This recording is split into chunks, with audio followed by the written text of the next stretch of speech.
Today we have a 2025 Volvo V60 Polestar Engineered. In this video, I'll talk about what the V60 Polestar is, how I feel about the interior space, and what it's like to drive it.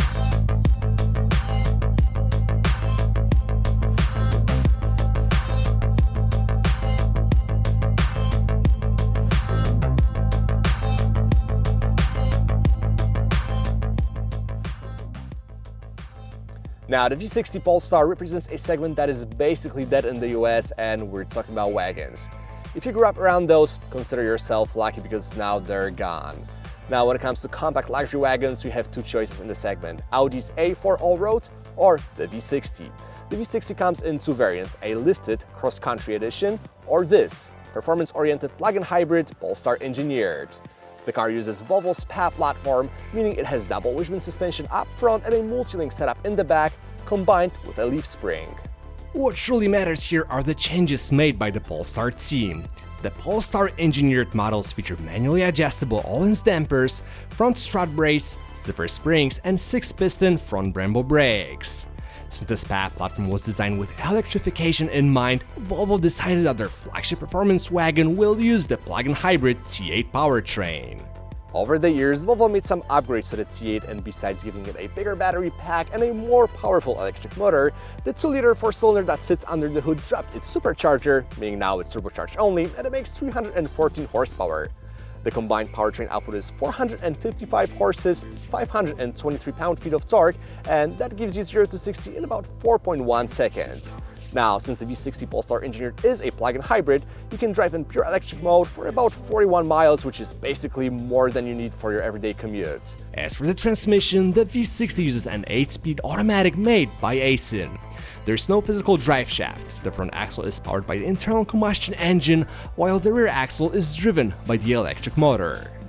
Now, before we talk how it all works together and what it's like to drive the V60 Polestar, let's take a look inside and talk about the interior space.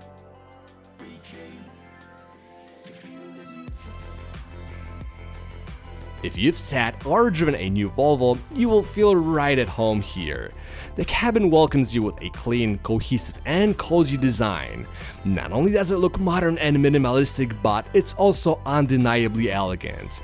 The fact that this design has been around for almost a decade only proves that if you don't overcomplicate things, they will age gracefully, and that's the thing about Volvo's current design language.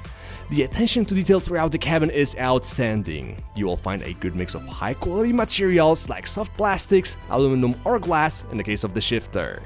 Everything is well put together, giving you a sense of solidity, and much like Audi's interiors, you get exactly what you pay for, and the V60 feels every bit like a luxury car it's meant to be.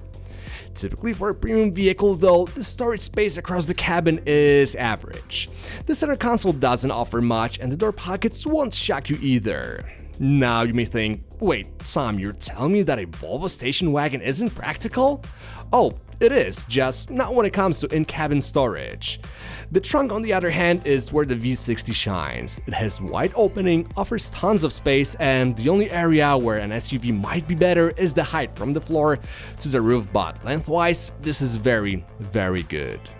Now, technology has historically been a weak point for Volvo, especially the Android automotive system, which has received its fair share of criticism over the years.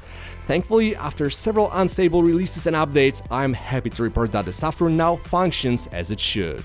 The interface is simple and features a minimalistic design with snappy response times. However, the screen's resolution feels dated. It hasn't changed much since 2014.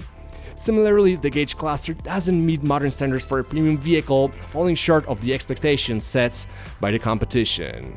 Learning the system's layout might take some time, and the fact that crucial features like climate control, drive modes, or even the dimmer are buried in the menus isn't ideal. I mean, for a brand that emphasizes safety, this should be changed. One area where Volvo consistently excels though is seat design, and the V60 is no different. They prove that you can design a seat that provides impressive support and very high level of comfort without being adjustable in 20 million different ways. You can drive this car for hours and finish your trip feeling fresh and fatigue-free. Moving to the back, being 6'1", I had no trouble fitting comfortably. Both legroom and headroom are generous and the outboard seats are heated. That said, as with all other Volvo PHEVs, there is no 4-zone climate control as the space in the middle is taken up by the battery and we only get climate vents placed in the B-pillars.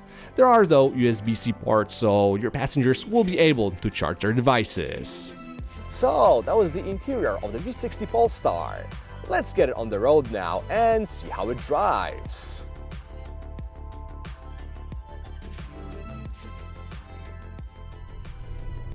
On paper, the V60 Polestar Engineered seems like a perfect all-around vehicle. It's a wagon, so it's practical. It has adjustable suspension, so you can choose between smooth, comfortable ride or sporty driving dynamics. With 455 horsepower, it sprints to 0 to 60 in about 4 seconds, and its 41 miles of pure electric range will cover most people's daily commutes. So, is the V60 PE really that good, or is there a catch? Let's start with everyday driving. Over the years, I've had a chance to drive every Volvo model equipped with the T8 plug-in hybrid drivetrain, and I must admit, they are one of the smoothest hybrids on the market.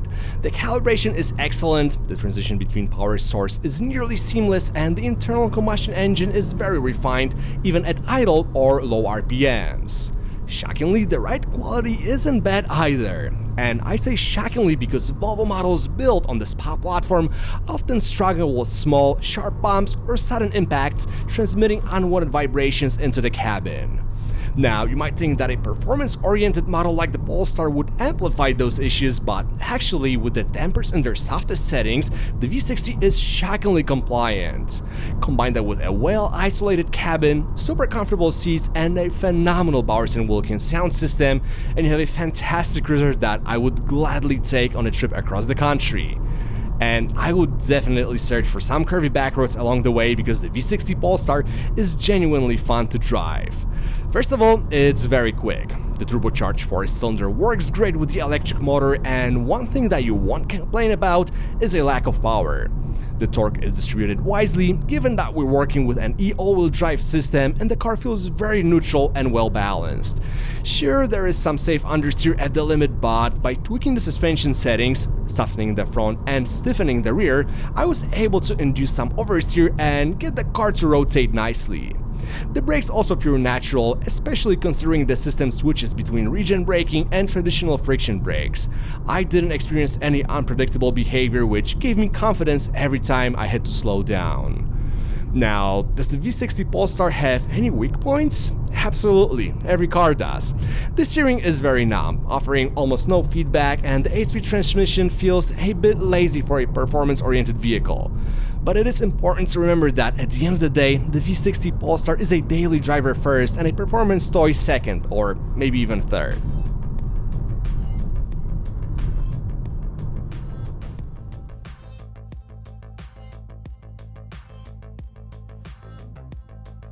The Volvo V60 Polestar Engineered is the perfect daily driver for an enthusiast, assuming you're willing to spend over 70 grand on your daily. With 455 horsepower, it's properly quick. It offers the ability to drive spiritedly when the mood strikes, and its 41 miles of electric range hit that sweet spot for many. Add its understated design and you've got a true sleeper. The only issue I have with it is pricing. I mean, $70,000 is a BMW M3 territory, and while BMW doesn't offer the touring variant in the US, I would be tempted to sacrifice some of the Volvo's comfort and practicality for BMW's S58 and a 6-speed manual transmission. But I don't think a potential Volvo buyer would do that. If you have any questions about the V60 Polestar, drop a comment and I'll answer them. Thanks so much for watching, and I'll catch you guys later.